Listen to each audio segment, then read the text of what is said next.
Magandang oras po sa inyong lahat mga kaibigan. Ito ang inyong kaibigan, si Pastor Didring De Leon Torres ng Bulacan Christian Ministry, na isang maraming basahan ng patuloy na nagbibigay ng kapahayagan nagmumula sa 46:1 ng awit. Tila malayo ang Diyos. Yan po ang pakiramdam mo, no? Pero ito po yan. Ano man ang plano ng Diyos ay mangyayari. Ang Diyos ang lakas natin at kanlungan at handang sasaklolo kung may kaguluhan. Awit 46:1. Dakilang Diyos, salamat po. Sa oras na ito, tagbigay ka sa amin ng kapahayagan upang ikaw ipurihin. Amen. Hallelujah. Purihin ka, O Diyos. Ano man ang plano ng Diyos ay mangyayari. Kaya, ano ba ang mga nagaganap sa buhay mo? Bakit tila wali malayo ang Diyos na sinasabi mo? Sinasabi po rito sa Colosas 1:21 hanggang 22, dati kayo malayo sa Diyos at naging kaaway niya dahil sa inyong kasamaan.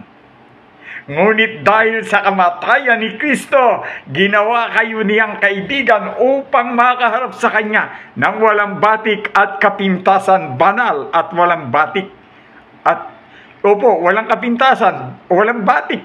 Yan, kapintasan at walang batik. Yan po. Dati kayo malayo sa Diyos at naging kaaway niya dahil sa inyong kasamaan.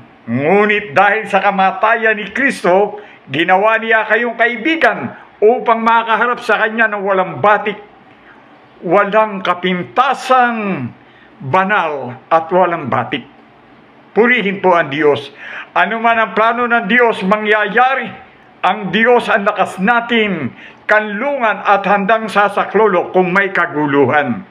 Yan po yun na sa mga awit 46:1.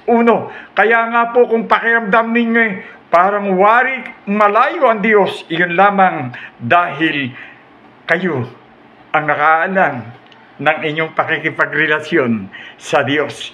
Di po ba? Ang Diyos ang lakas natin, kanlungan at handang sasaklolo kung may kaguluhan.